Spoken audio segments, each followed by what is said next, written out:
Master Jet, may co-op po kasi sa school namin. Tapos nakapag-deduct po sila sa amin. Nasa payslip po namin. Sa pagkakaalam namin po, hindi sila accredited po sa DepEd. Internal agreement lang daw po. So, actually, hindi po ito yung first message ng ating sender. Meron po siya na unang mensahe na nagtatanong if possible ba na ang isa pong institution ay makapag-deduct from the salary of DepEd personnel na para bang walang nangyari na accreditation from the DepEd itself.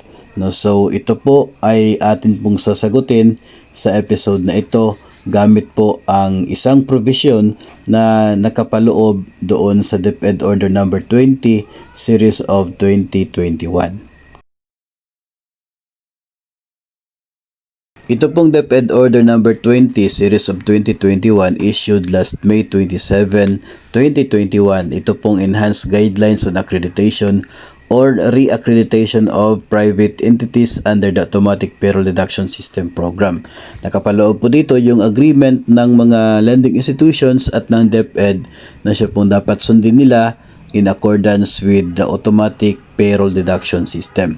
Yun pong pwede na salary deduction yung amortization ng atin pong utang doon sa isa pong institution. Dito po sa DepEd Order Number 20 Series of 2021 under the General Principles ay meron pong nakasaad dito number 17. No, sinasabi po niya dito, however, for cooperatives whose membership is exclusive to DepEd teaching, non-teaching, and teaching-related personnel, current or retired, hereunder referred to as DepEd personnel cooperatives, and whose operations are limited to one region. Accreditation is delegated to the DepEd Regional Office.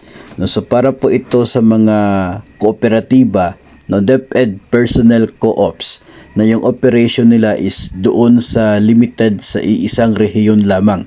No, so kung yung operation is within your school lamang, so yun nga, within that region kung saan nandoon yung inyo pong paaralan. Ang sinasabi dito, yung accreditation is delegated to the DepEd Regional Office. No, so nagkakaroon ba rin ng accreditation, no, ng isa pong co-op na yan, hindi na doon sa DepEd Central Office kundi sa Regional Office.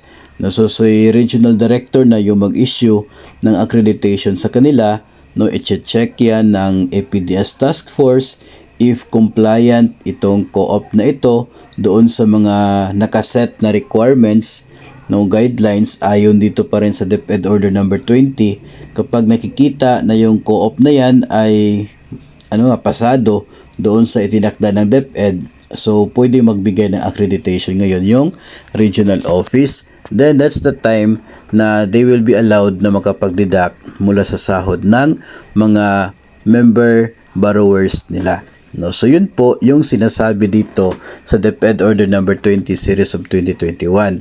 No, hindi po si Master Jet yung nagsasabi niyan. Ito pong DepEd Order na ito.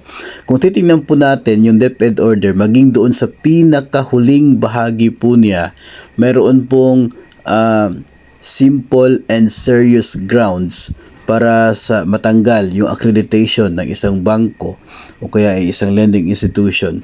No, sinasabi po doon na kapag ang isang institution ay mag-enter into an agreement with an autonomous school, then that's part of the serious grounds.